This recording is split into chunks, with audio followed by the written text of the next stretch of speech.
Bonsoir à toutes et à tous, ravi de vous retrouver sur 8 Mont Blanc. Nous sommes le vendredi 20 octobre 2023, il est 18 h, vous le savez, c'est l'heure du journal préparé par l'ensemble de la rédaction. Voici les titres. Direction Chambéry pour commencer ce journal où les travaux d'agrandissement et d'extension sont désormais terminés, travaux de l'abattoir. Ces nouveaux aménagements ont pour but d'améliorer les conditions de travail des salariés et de mettre en avant la sécurité sanitaire et le bien-être des animaux. Et puis en football, le championnat de Ligue 2 reprend ses droits ce week-end. Le FC Annecy, fortement diminué par les absences, reçoit Amiens avec l'ambition intacte de repartir de l'avant après 3 matchs sans victoire. Je vous disais en titre, l'abattoir de Chambéry, l'un des 4 équipements de ce type de proximité en Savoie, vient d'achever ses travaux de modernisation et d'extension. Ces aménagements auront coûté au total 4 millions d'euros.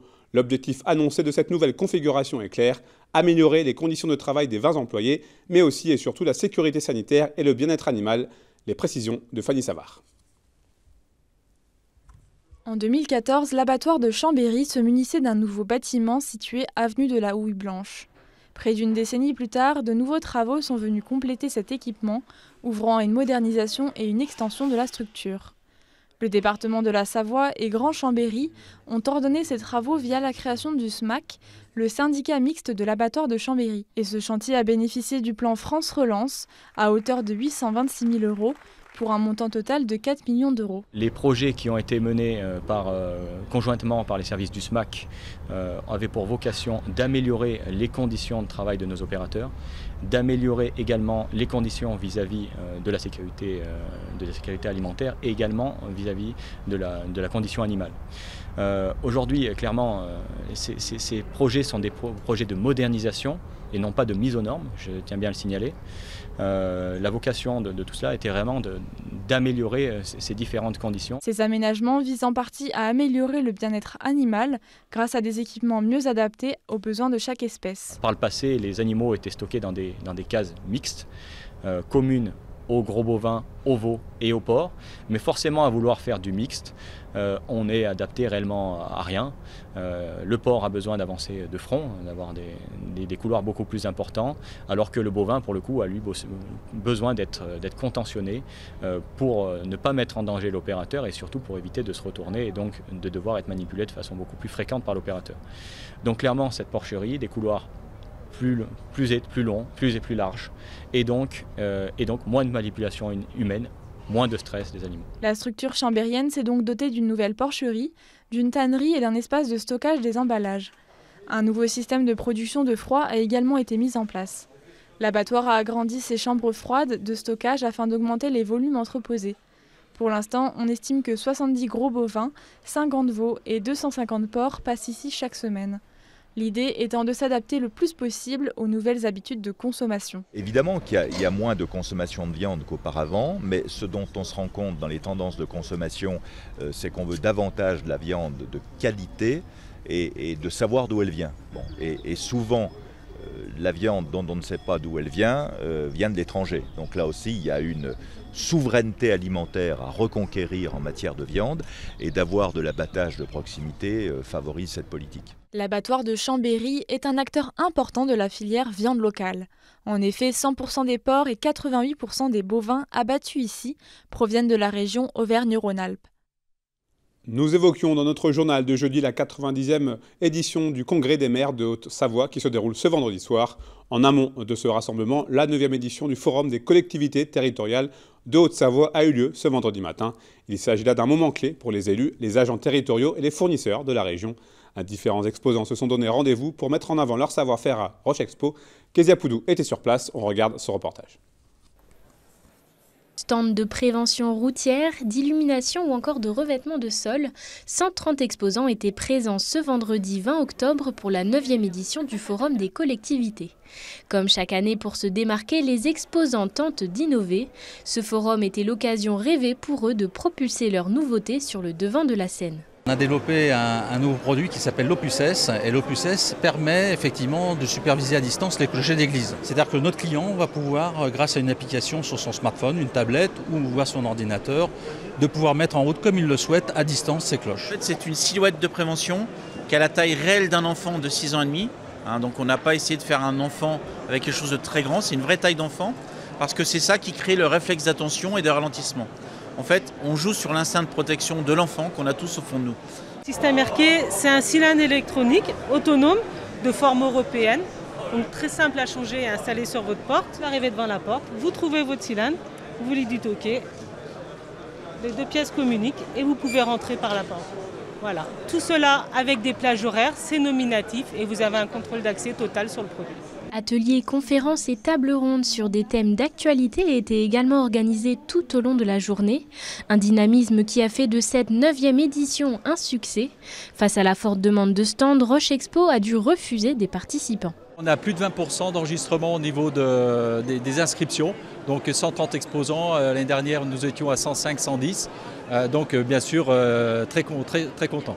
On essaye de promouvoir au maximum, bien entendu, si les exposants au savoir peuvent venir, de promouvoir leurs produits ou leurs services, notamment dans le domaine de l'environnement, dans le domaine également de fabrication de produits. Certains produits exposés ici sont Made in Haute-Savoie, c'est très important pour nous. Dans cet espace de 3000 m², 11 secteurs d'activité se sont réunis durant une journée. Un laps de temps qui aura permis aux exposants de faire découvrir les produits et services de proximité à destination des collectivités et des mairies. En football, le FC Annecy retrouve le chemin de la Ligue 2 après une trêve internationale. Les Hauts-Savoyards reçoivent Amiens ce samedi au Parc des Sports. Face à une équipe en plein doute, les joueurs de Laurent Guyot vont tenter de repartir de l'avant. Après 3 matchs sans victoire, malheureusement, l'entraîneur du FCA va devoir se creuser les méninges pour composer sa formation. Entre blessures et suspensions, le groupe des Reds est fortement diminué. Reportage. Face à Amiens ce samedi soir à partir de 19 h au Parc des Sports d'Annecy, Laurent Guyot et son staff ne pourront pas aligner l'équipe type qui s'est dessinée depuis le début de la saison. Outre les 3 suspendus que sont Ahmed Kachi, Yacouba Bari et Martin Adeline, Warren Kadi blessé ne sera également pas apte à jouer. Et à cette liste de joueurs absents pourraient s'ajouter Kevin Mwanga et Moïse Mahop, encore incertain. La notion de profondeur de groupe va donc prendre tout son sens. On va se présenter contre Amiens avec une équipe fortement modifiée par rapport à ce qu'on a pu faire ces derniers temps, mais c'est aussi l'intérêt d'avoir un groupe. C'est aussi pour ça que sur un match comme Auxerre, par exemple, on avait pris la décision sur une semaine à 3 matchs d'impliquer et de concerner d'autres joueurs de l'effectif, parce qu'on sait très bien, et comme je l'avais dit à ce moment-là, c'est pas attendre d'être devant le fait accompli des blessures et des suspensions pour faire jouer certains joueurs. Donc il y a des joueurs qui ont démarré contre Auxerre par exemple, et puis qui là vont démarrer contre Amiens. De retour sur les terrains de Ligue 2 après cette trêve internationale, le FC Annecy compte bien retrouver le chemin de la victoire après un nul et 2 défaites sur les 3 derniers matchs.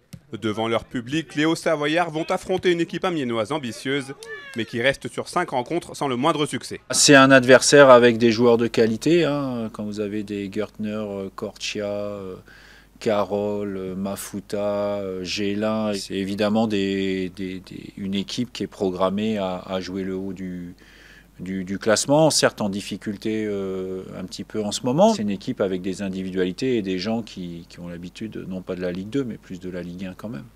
12e du classement de Ligue 2 après 10 journées, le FCA est pour le moment dans les temps, dans son objectif de maintien.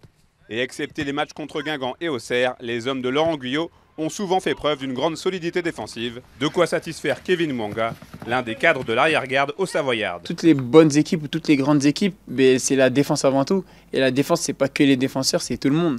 Donc si on a une bonne défense, après, l'équipe elle va sûrement mieux tourner.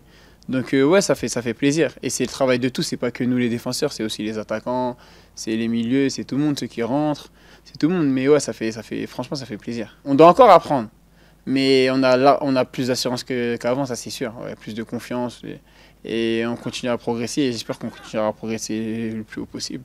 Avec la réception d'Amiens ce samedi, le FC Annecy entame donc un cycle de 4 confrontations qui le verra ensuite affronter QRM, Laval et Bordeaux. Il serait donc bon ton d'empocher 3 points dès ce samedi.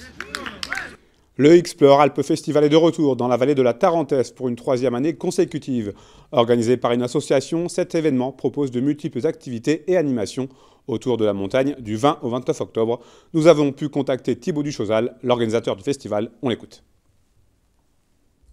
En fait, on organisait au sein de l'association Winterfest un festival qui s'appelait le Winter Film Festival.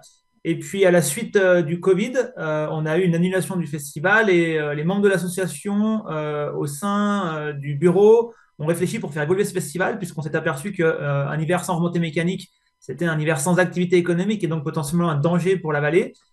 À ce moment-là, tout le monde parlait de la montagne 4 saisons ou de la montagne à l'année. Et nous, on s'est dit pourquoi pas dans notre évolution l'installer sur les vacances de la Toussaint, qui sont une période exceptionnelle en montagne avec des paysages sublimes, mais qui aujourd'hui n'existent quasiment pas sur la carte du tourisme. Je pense que c'est important d'aller à la rencontre des gens, des habitants de la vallée. Effectivement, on fait des séances films dans les tout petits hameaux. Et c'est surtout né d'une expérience. Alors moi, je suis athlète professionnel, j'ai présenté pas mal de films à travers ma carrière, et j'ai fait beaucoup de dates en Italie où j'allais dans des tout petits hameaux en me disant mais c'est pas possible, la soirée n'est pas là. Et en fait, j'y retrouvais à chaque fois une superbe ambiance parce que toutes les générations se réunissaient dans la salle pour venir voir les films. Et c'est ce qu'on a voulu reproduire pendant le Exploral Festival. On est tous des passionnés de montagne. Il y a beaucoup de thématiques ou de sujets qui peuvent être abordés à travers la montagne. Et nous, c'est ce qu'on essaye de mettre en place sur le festival. La montagne d'aujourd'hui et puis aussi la montagne de demain. Vers où on va, qu'est-ce qui se fait ailleurs, qu'est-ce qu'on pourrait faire chez nous, en répondant ou en tout cas en se posant un nombre de questions que beaucoup se posent aussi. Chaque commune accueille son petit événement. Ça peut être soit des films, soit des causeries, soit des activités outdoor. Et chaque jour, on retrouve à différents endroits diverses activités. En fait, l'idée, c'est pour un public qui n'est pas forcément sportif d'avoir de la culture, ou pour un public qui n'est pas forcément axé sur des conférences, et de pouvoir aller s'amuser de manière ludique en montagne. Donc voilà, on a proposé une offre un peu large, mais toujours avec une passion commune, la montagne. Un mot de culture pour terminer ce journal. 7 mois après le départ de Salvador Garcia, Bonlieu Scène Nationale a enfin trouvé son successeur. Bertrand Salanon a officiellement été nommé directeur de BSN. Il arrive de Strasbourg où il était délégué artistique du Théâtre National jusqu'en juin dernier. Bertrand Salanon prendra ses fonctions officielles au début du mois de décembre. C'est la fin de cette édition. Merci à vous pour votre fidélité à l'information sur 8 Mont Blanc. Merci à toute l'équipe. Tout de suite, place à la météo du week-end, préparée et présentée par Thierry Paulme. Vous retrouverez juste après une rediffusion de votre émission en tête-à-tête avec Luc Caruche et son invité Alexandre Jousse. C'est la fin de ce journal. Passez une très belle soirée, un très bon week-end. Retour de l'information sur 8 Mont Blanc ce lundi à 18h pour une nouvelle semaine d'information.